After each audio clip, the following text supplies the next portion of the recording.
Medium budget లో premium luxury villa అందిస్తుంది APR group వారి గోల్డెన్ లీఫ్ విల్లాస్. ఇప్పుడే కాల్ చేసి మీ విల్లా బుక్ చేసుకోండి. నమస్కారం, వెల్కమ్ టు ఐ డ్రీమ్. ధర్మ మార్గం విత్ విజిత కార్యక్రమానికి స్వాగతం.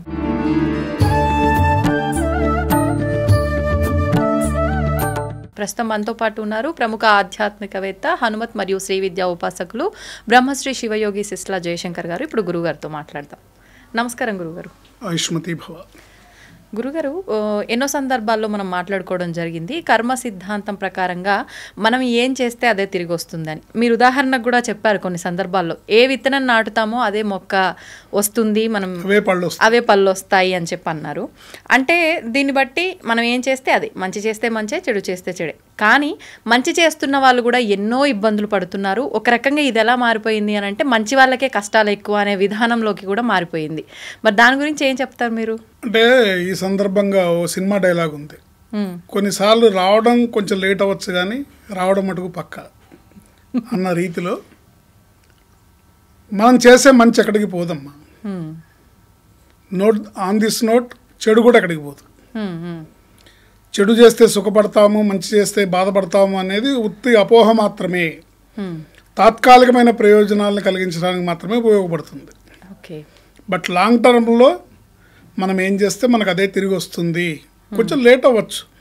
భగవంతుడు God will maybe delay, not deny. అంటే భగవంతుడు నీ దాకా రావడానికి, నీ కర్మ ఫలితం నీ దాకా రావడానికి కొన్నాళ్ళు కొంత ఆలస్యం అవ్వచ్చు. అది కూడా కర్మ ఫలితమే. కానీ ఎప్పుడు కూడా పూర్తిగా భగవంతుడు మనని మర్చిపోయి మనని కొట్టేసేది ఉండదు, నెగ్లెక్ట్ చేసి మనని పక్కకు తోసేసేది ఉండదు. కానీ ఎందుకు ఆలస్యం అవుతుంది అని చెప్పగలరా? అది కూడా మన కర్మ ఫలితమే అయి ఉంటుంది, లేదా గ్రహస్థితిని బట్టి ఉంటుంది. అనేక రకాల కారణాలు, మనకు తెలిసి తెలియని కారణాలు ఉంటాయి.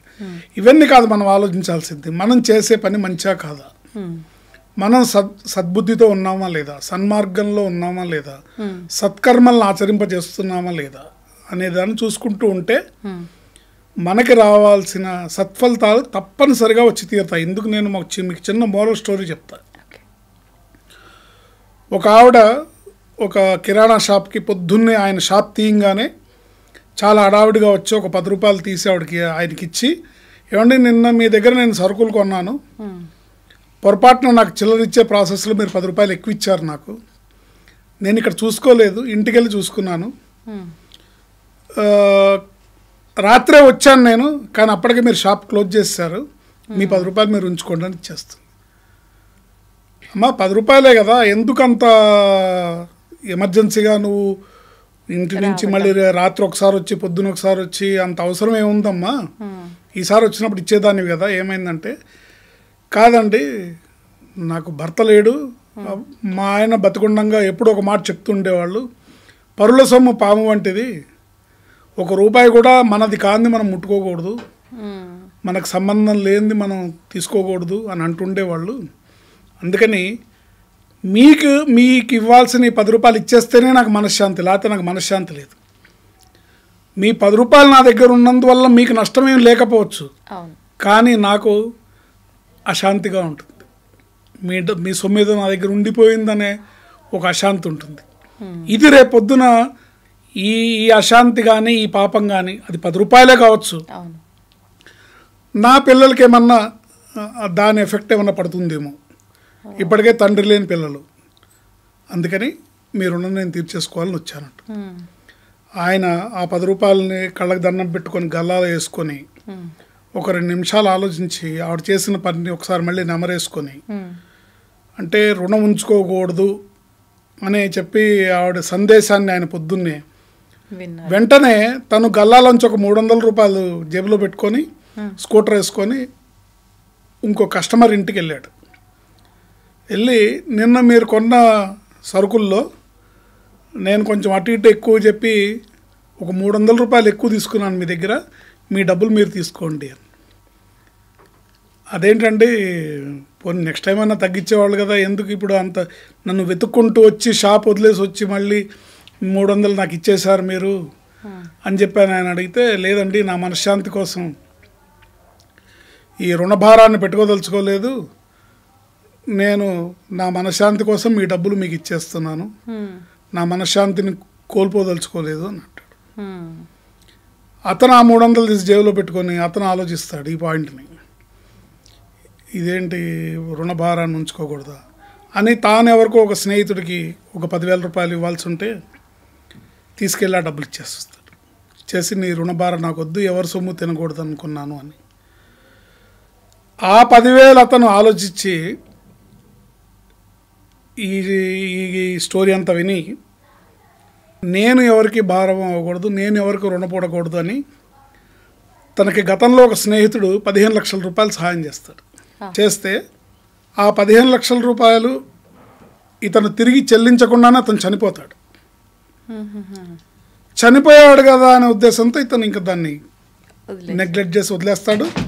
వాళ్ళ భార్య పిల్లలు కూడా వచ్చి ఎవరు అడిగిన వాళ్ళు ఏం లేరు, మా డబ్బులు మాకు ఇస్తావా, మా డబ్బులు అంటే వాళ్ళ భార్య పిల్లలకి ఇన్ఫర్మేషన్ కూడా ఉండదు, తెలీదు. ఇతను వెంటనే వెళ్ళి బ్యాంక్ వెళ్ళి 15 లక్షల రూపాయలు డ్రా చేసుకొని వాళ్ళ మిస్సెస్ దగ్గరికి వెళ్ళి, అమ్మా ఈ డబ్బులు మీవి, మీ వారు నాకు ఇచ్చారు, అవసరానికి నాకు సహాయం చేశారు, ఇదిగోండి మీ డబ్బులు మీరు తీసుకోండి, నిజానికి వడ్డీతో సహా ఇవ్వాలి కానీ ప్రస్తుతానికి అసలు చెల్లిస్తున్నాను, రేపొద్దున భవిష్యత్తులో అవకాశం వస్తే వడ్డీ కూడా ఇస్తాను, ఈ డబ్బులు మీరు ఉంచుకోండి అని అంటే ఆవిడ కన్నీటి పర్యంతమై భర్తకి నమస్కారం చేసుకుంటుంది. ఆవిడెవరు అంటే ఫస్ట్ కిరాణా షాప్కి వెళ్ళి 10 రూపాయలు తిరిగి ఇచ్చేసింది కదా ఆవిడ. చుట్టూ తిరిగి ఆ వరకే వచ్చింది ఇదంతా. మళ్ళీ ఈ కర్మ ఫలితం మంచైనా చెడైనా తిరిగి మళ్ళీ మన దగ్గరికే వస్తుంది.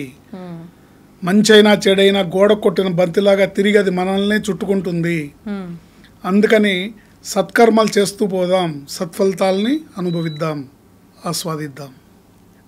సో ఇప్పుడు ఆవిడ చేసిన మంచి పని అంటే తన ఆలోచన విధానం, నేను ఒకరి సొమ్ము తీసుకోకూడదు, ఒకళ్ళకి రుణపడకూడదు అనే ఆవిడ ఆలోచన విధానమే తిరిగి ఆవిడకి వాళ్ళ సొమ్మే, తన భర్తను కోల్పోయింది, బాధల్లో ఉంది, భగవంతుడు ఇలా అన్యాయం చేశాడు, నా భర్తను తీసుకుపోయాడు అని బాధపడడం ఒకవైపు అయితే, ఇబ్బందుల్లో ఉన్న ఆ కుటుంబానికి తన భర్తకి మీ ఇంటికి రావాల్సిన ఓ పెద్ద మొత్తాన్ని తిరిగి ఇంటికి రప్పించడం అనేది అది మనం చేసుకునే సత్కర్మ ఫలితమే అవుతుంది.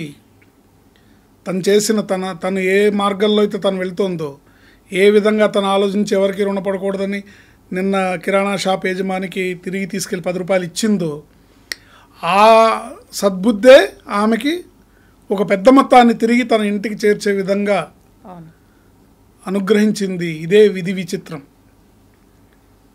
ఇదే దైవ సంకల్పం, ఇదే దైవం యొక్క సహాయం. ఈ విధమైన మార్గంలో మన జీవితాన్ని నడుపుకోవడమే ఉన్నతమైన జీవితానికి మార్గాన్ని చూపిస్తుంది. ధన్యవాదాలు గురుగారు. ఆయుష్మతి. And for more videos, please subscribe to iDream. Please subscribe to iDream. Please subscribe iDream. And please subscribe to iDream. For more videos, subscribe to iDream. please like, share and subscribe to the channel. Congratulations, iDream. Subscribe to iDream. Subscribe to iDream. So subscribe to iDream Media. iDream ki iDream team andarki huge congratulations. Please subscribe iDream Media. Please subscribe to iDream. Subscribe iDream. Please subscribe to iDream. iDream అంటే నా కళల ఛానల్ను subscribe చేసుకున్న నోరు తిరుగుతలేదు, మీరైతే గంట గుర్తు కొట్టండి. For more such videos, please subscribe to iDream. Subscribe to iDream. Please subscribe to iDream. Please subscribe iDream Media. Please do subscribe to iDream. Please subscribe to iDream Media. For best entertainment and information, please subscribe iDream. And don't forget to subscribe to iDream.